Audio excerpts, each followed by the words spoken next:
మేనిఫెస్టోతో Vijay magic, జనాన్ని ఆకట్టుకున్న హామీలు. కేరళ జనాన్ని ఆకట్టుకున్న హామీలు. విజయ్ గారు రెండే అంశాలు, ఒకటి సామాజిక న్యాయం, రెండు సెక్యులర్ వాదం. సామాజిక న్యాయం, సెక్యులర్ వాదం, ఈ రెండు అంశాలతోటే విజయ్ గారు తమిళనాడు ఎన్నికల్లో పోటీ చేసిండు. అంబేద్కర్, పెరియర్ ఈ రెండు నామాలను స్మరించిండు. ఈ రెండు నామాలను స్మరించి ఒక అద్భుతమైన, ఎవరు ఊహించని ఒక మహాఘట్టాన్ని చేసి చూపించిండు. ఇది నిజంగా చరిత్రలో, తమిళనాడు చరిత్రలో నిలిచిపోయే విజయం. విజయ్ దరహాసం చూడొచ్చు, సంతోషమైన ఫోటోను కూడా చూడొచ్చు. ఇది అద్భుతమైన విజయం.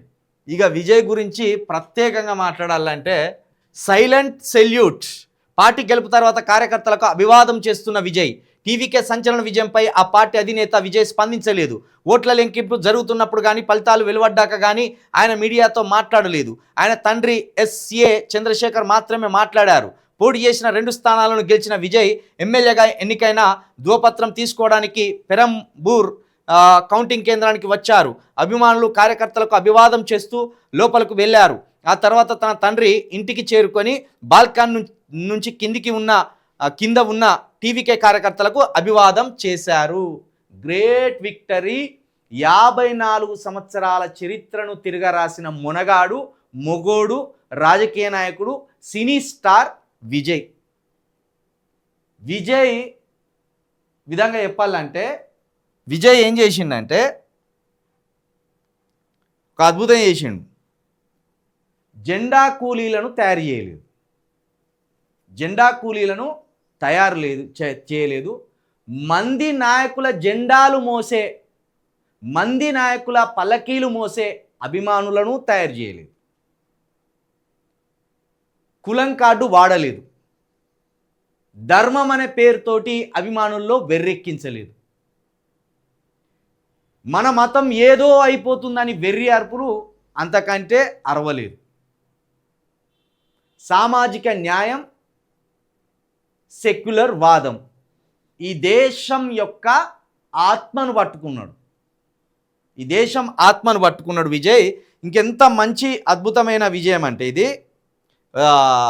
పవన్ కళ్యాణ్ చెప్తాడు కదా, అనుభవం లేదనే కుంటి సాకులు చెప్పలేదు. అనుభవం లేదనే కుంటి సాకులు చెప్పకుండా ఆ కుంటి సాకుల పేరుతోటి పొత్తుల కోసం చేజాపలేదు. బీజేపీ పొత్తు లేదు, కాంగ్రెస్ మద్దతు లేదు, కులం కార్డు లేదు, మతం వెర్రి రాజేయలేదు. ఇవేవి చేయకుండా విజయ్ చాలా సైలెంట్గా ఒక అద్భుతాన్ని క్రియేట్ చేసిండు. ఓట్లు చీల్చను, ఒక్క ఓటు కూడా చీల్చను, ఓట్లు చీల్చకుండా పొత్తులో ఉండి ధర్మాన్ని కాపాడుతా అని పవన్ కళ్యాణ్ లాంటి లంగముచ్చట్లు కూడా చెప్పలే ఎక్కడ. ఒంటరిగా పోటీ చేసిండు. ఒంటరిగా పోటీ చేసి ఒక అద్భుతాన్ని క్రియేట్ చేసిండు. చిరంజీవికి, మెగాస్టార్ చిరంజీవికి సాధ్యపడని దాన్ని, కమల్ హాసన్ చేయలేని దాన్ని, రజనీకాంత్ గారు కలలో కూడా ఊహించడానికే భయపడ్డదాన్ని, పవన్ కళ్యాణ్ 18 సంవత్సరాలుగా కింద మీద పడి సాధించలేని దాన్ని విజయ్ కేవలం 2 ఏళ్లలో రాజకీయ చరిత్రలో నిలిచిపోయే ఒక అద్భుతాన్ని సాధించగలిగాడు. ఎంజీఆర్ తర్వాత తమిళనాడులో అన్నా డిఎంకే పార్టీ ఎంజీఆర్ అనే ఒక స్టార్ తర్వాత ఆ ఘనతను విజయ్ సాధించాడు. 54 ఏళ్ల తర్వాత రాజకీయంగా దేశవ్యాప్తంగా ఒక పెనుసంచలనాన్ని సృష్టించి దేశ రాజకీయాలలో ఒక కొత్త శకాన్ని మరొకసారి చూపించిండు విజయ్. ఇది 100కు 100% ఇది విజయమే. ఆయన వెనుక ఒక అద్భుతమైన అభిమాన గణం ఉన్నది. పవన్ కళ్యాణ్ ఎక్కడ ఫెయిల్ అయిందో ఇదే విజయ్ అక్కడ సూపర్ సక్సెస్ అయింది. పవన్ కళ్యాణ్ అభిమానులు, చిరంజీవి అభిమానులు, కమల్ హాసన్ అభిమానులు ఓటు బ్యాంకుగా మారలేదు, ఓట్ల రూపానికి మారలేదు. థియేటర్ల దగ్గర విజిల్లు వేసి కటౌట్లు కట్టి పాలాభిషేకాలు చేసి పేపర్లు చింపి పారేసి వీళ్ళ అంగీలు చింపుకొని చక్కగా బెయిన్లు జగన్కు ఓటు గుద్దీన్లు అక్కడ. కానీ విజయ్ అభిమానులు అట్లా చేయలే. ఎంత ఉత్సాహంగా విజయ్ కోసం పాలాభిషేకాలు చేసిండ్లో, ఆయన సినిమాలను చూసిండ్లో, వాళ్ళందరూ కూడా ఓట్లుగా మారి విజయ్కి అంతే స్థాయిలో, తెర మీద అయితే ఎంత స్థాయిలో ఆయనను ఆదరించి అభిమానించి ఆరాధించిందో, రాజకీయాలలో కూడా అభిమానాన్ని చూపించి ఓట్లుగా మారి ఆ ఓట్ల ద్వారా విజయ్ని ఇప్పుడు ఈరోజు సీఎం కుర్చీలో కూర్చోబెట్టబోతున్నారు. కొంతమంది వెధవలు, ఆధిపత్యం మీడియాకు సంబంధించిన కొంతమంది వెధవలు విజయ్ గెలుపును ఎన్టీఆర్ తోటి పోలుస్తున్నారు. ఏది సీనియర్ ఎన్టీఆర్ తోటి పోలుస్తున్నారు. తెలుగుదేశం పార్టీ పెట్టిన కొత్తలో ఎన్టీఆర్ ఎట్లా గెలిచిండో అని ఉదాహరిస్తూ ఆయనతోటి పోలిక తెస్తున్నారు. అది వెధవల్లారా. తమిళనాడులో 1949లోనే డిఎంకే పార్టీని పెట్టిండ్లు. డిఎంకే పార్టీ అక్కడ 1949లోనే మనకు స్వతంత్రం వచ్చిన 2 సంవత్సరాలకే ప్రాంతీయ పార్టీని ఏర్పాటు చేసిండ్లు. అన్నాదురై గారి నాయకత్వంలో పార్టీ ఏర్పాటు చేసిండ్లు. అందులోనే ఇదే ఎంజీఆర్ గారు, ఇదే కరుణానిధి గారు అందులో నాయకులుగా ఎదిగిండ్లు. ఆ తర్వాత కొన్ని విభేదాల వల్ల 1972లో ఎంజీఆర్ గారు బయటకు వచ్చి ఆల్ ఇండియా ద్రవిడ మున్నెట్ర కజకం అనే పార్టీ అన్నా డిఎంకేను స్థాపించిండ్లు. అంటే డిఎంకే పార్టీ, అన్నా డిఎంకే పార్టీ స్థాపించి 54 సంవత్సరాలు అవుతుంది. డిఎంకే పార్టీ స్థాపించి 80 సంవత్సరాలు అవుతుంది. అన్నా డిఎంకే పార్టీ ఏర్పాటు చేసి 54 సంవత్సరాలు అవుతుంది. ఎన్టీఆర్ గారు పార్టీ ఎప్పుడు పెట్టిండ్రు? 83లో పెట్టిండ్రు. ఎన్టీఆర్ గారి కంటే 11 సంవత్సరాల ముందు పెట్టిండు ఎంజీఆర్ గారు పార్టీ. దేశ రాజకీయాల్లో సినీ నటులు రాజకీయం చేయొచ్చు, అభిమాన గణాన్ని ఓట్లుగా మలిచి ముఖ్యమంత్రి కావచ్చు అని మొట్టమొదట నిరూపించింది ఎంజీఆర్ గారు. నీ ఎన్టీఆర్ గారు కాదు. మీకు అంత కులపిచ్చి ఉంటే ఆ కులపిచ్చిని నెత్తినేసుకొని బొందల ముని సావుర్రి, ఇబ్బంది ఏం లేదు. ఎన్టీఆర్ కంటే 11 సంవత్సరాల ముందే ఉన్నది అన్నా DMK party. NTR Telugu Desam party మొన్న పుట్టింది 83లో. ఏం పోలికలు పెడతానరా విధవల్లారా.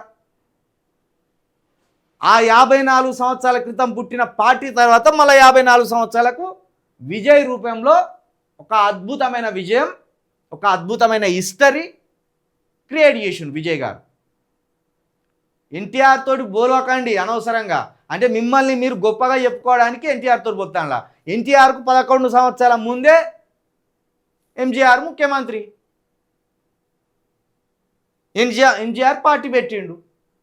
తదనంతరం జయలలిత గారు మళ్ళీ సీఎం అయినలు ఆ పార్టీ నుండి.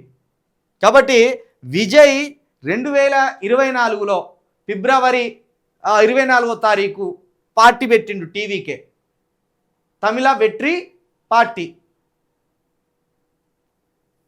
ఈ పార్టీ కేవలం 2 సంవత్సరాలు ఇప్పుడు అధికారంలోకి వచ్చింది. కేవలం 2 సంవత్సరాల్లోనే పార్టీని అధికారంలోకి తీసుకురావడానికి విజయ్కి అభిమాన గణమే ఓట్లుగా మారింది. విజయ్కి అభిమాన గణమే ఓట్లుగా మారిండ్లు. తొలి దళిత సీఎం అని ఇప్పుడు మొత్తం మన సౌత్ వ్యాప్తంగా ఉన్న మీడియా కోడై కూస్తాను. సరే, దళిత సీఎమే, పైగా క్రిస్టియన్ సీఎం. విజయ్ అసలు పేరు జోసెఫ్ విజయ్. వీళ్ళ నాన్న చంద్రశేఖర్ గారు, వీళ్ళ పూర్వీకులు కాశ్మీర్కు వెళ్ళి వ్యాపారం చేసుకొని అక్కడ కొంత దెబ్బతిని అక్కడి నుండి మళ్ళీ వెనక్కి వచ్చి ఇక్కడ వీళ్ళ నాన్న సినిమాలలో అసిస్టెంట్ డైరెక్టర్గా చేసి ఆ తర్వాత డైరెక్టర్గా మారి ఆ డైరెక్టర్గా కొంత సక్సెస్ అయిన తర్వాత తన కొడుకు విజయ్ని సినిమా యాక్టర్గా 1992లో బాలనటుడిగా పరిచయం చేసి 82లో బాలనటుడిగా పరిచయం చేసి ఆ తర్వాత 92లో విజయ్ సినిమా యాక్టర్గా కెరీర్ ప్రారంభించి ఆయన హీరోగా అడుగులు మొదలుపెట్టినప్పుడు సేమ్ ఇదే చిరంజీవి గారిలాగా, అదే రజనీకాంత్ గారిలాగా వీడేం హీరో వీందేం ఫేసు అని ఆయనను ఇష్టానుసారంగా విమర్శించినప్పటికీ ఒక 2-3 సంవత్సరాలలో సక్సెస్ మీద సక్సెస్లు కొట్టి రజనీకాంత్ తర్వాత రజనీకాంత్ని మించిన పాపులారిటీని ఆ ఇమేజ్ని సొంతం చేసుకున్న తమిళ నటుడు విజయ్ గారు ఒక్కరే. ఒకానొక దశలో విజయ్ గారికి అజిత్ గారు పోటీగా వచ్చినట్టు కనిపించినప్పటికీ వన్ అండ్ ఓన్లీ నెంబర్ 1 హీరోగా తమిళ స్టార్గా విజయ్ గారు దేశవ్యాప్తంగా క్రేజుని తెచ్చుకున్నాడు. సౌత్లో అత్యధికంగా రెమ్యునరేషన్ తీసుకున్న స్టార్ కూడా మొట్టమొదట విజయ్ గారు. రజనీకాంత్ గారి తర్వాత ఆ స్థాయి మించి ఎక్కువ రెమ్యునరేషన్ తీసుకునేది కూడా విజయ్ గారు. అగో ఆ పాపులారిటీ ఇప్పుడు ఓట్లుగా మారి, ఆ అభిమాన గణం ఓట్లుగా మారి విజయ్ గారిని ముఖ్యమంత్రిని చేసిందంటే అది మామూలు చరిత్ర కాదు. ఇక మామూలు చరిత్ర కాదు, అదొక గొప్ప విక్టరీ. మొట్టమొదటి తమిళ దళిత సీఎం, మొట్టమొదటి తమిళ క్రిస్టియన్ సీఎం. ఆయన ఎక్కడ కూడా క్రిస్టియన్ వర్డ్ వాడలే, క్రిస్టియన్ కార్డు వాడలే, దళిత్ కార్డు వాడలే. వాళ్ళ తండ్రి దళిత్ అంటున్నారు, కొందరు తల్లి దళితు తండ్రి బీసీ అంటున్నారు, కొందరు తండ్రి బీసీ, కొందరు తండ్రి ఎస్సీ తల్లి బీసీ అంటున్నారు, కొందరు తల్లి బ్రాహ్మణ్ అంటున్నారు. మొత్తానికైతే విజయ్ ఒక దళిత వర్గానికి సంబంధించిన వ్యక్తి అనేది బలంగా ప్రచారం అయితే ఉన్నది. సైలెంట్గా విజిల్ గుర్తుకు తగ్గట్టుగానే ఒక భారీ విజయం సాధించి అందరి అంచనాలను తలకిందులు చేసిండ్రు. ఎక్కడ విచిత్రమైన అనిపిస్తుందంటే ఎన్టీఆర్ విజయంతో పోలుస్తూ వాళ్ళ గొప్పలు రాసుకోవడానికి విజయ్ని వాడుకుంటాను ఈ కమ్మ మీడియా ఆలోచనలు మానుకోవాలి. తమిళనాడుకు దగ్గులు నేర్పవలసిన అవసరం లేదు. తమిళనాడుకు రాజకీయాలను ఎవడో గొట్టంగాడు నేర్పవలసిన అవసరం లేదు. వాళ్ళకు భారతదేశానికి స్వతంత్రం ముందు నుండే కూడా వాళ్ళకున్న రాజకీయ స్పృహ భారతదేశంలో నీ గుజరాత్కు కూడా లేదు. 1949లోనే ప్రాంతీయ పార్టీని ఏర్పాటు చేసుకున్న ఘనత తమిళులది. సుశీల్గా బత్తాయిలకు కనీసం ఒక్క సీటు కూడా రాకుండా ఎగిరి తన్నీళ్ళు అటువంటి ప్రజలు తమిళ ప్రజలు. కాబట్టి విజయ్ విక్టరీ అనేది 54 సంవత్సరాల చరిత్రను తిరగరాసిన విక్టరీ ఇది. ఎంజీఆర్ తర్వాత తమిళనాడులో ఎంజీఆర్ అంతటి ఒక చరిత్రను లిఖించిన స్టార్ హీరో విజయ్ గారు. ఇంకెంత దారుణం, భార్యనే విడదీసి భార్య ద్వారానే కేసులు పెట్టించినా భయపడలేదు, కుటుంబాన్ని చిన్నాభిన్నం చేసినా కూడా భయపడలేదు. ఎంజీఆర్ తోటి ఎన్టీఆర్ తోటే రాజకీయాల్లో సినీ నటుల హవా తగ్గిపోయింది అని చెప్పినప్పటికి కూడా ఎక్కడ కూడా కుంగిపోలేదు. విజయ్ కింగ్ మేకర్ కూడా గాడు అని విమర్శలు గుప్పించినా కూడా ఎక్కడ కూడా వాటిని పట్టించుకోలేదు. 40 సీట్లు వస్తే చాలు విజయ్ పార్టీకి అనుకున్నారు. కానీ ఈరోజు సింగిల్ లార్జెస్ట్ పార్టీగా కేవలం ఒక అడుగు దూరంలో అధికారానికి ఆగిపోయింది. మ్యాజిక్ ఫిగర్ 118 అయితే విజయ్ పార్టీకి 107 దాకా వచ్చినాయి. ఇంకొక 11 సీట్లు వస్తే ఇది ఒక మహా చరిత్ర. ఇది ఇప్పటికి కూడా విజయ్ గారే సీఎం, కాకపోతే ఇంకో 11 సీట్లు కాంగ్రెస్ ఇంకో ఎవరో వస్తారు కలుపుకొని హంగ్ ప్రభుత్వం కింద పడుతుంది. ఇది కూటమి ప్రభుత్వం కింద పడుతుంది. కానీ మామూలు క్రేజ్ కాదా విజయ్.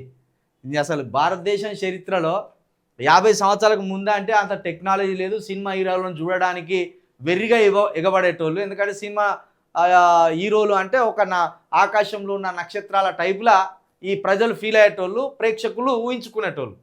ఇంత టెక్నాలజీ ఉండి రోజు హీరోలను చూస్తూ హీరోల పక్కన ఉన్నప్పటికీ కూడా ఆ తెర మీద ఉన్న వైభవం, ఆ అభిమాన గణం ఓట్లుగా మారిందంటే అబ్బబ్బబ్బబ్బా అది మామూలు కథ కాదా. ఇది అద్భుతమైన విజయం సాధించారు. అద్భుతమైన విజయం సాధించారు.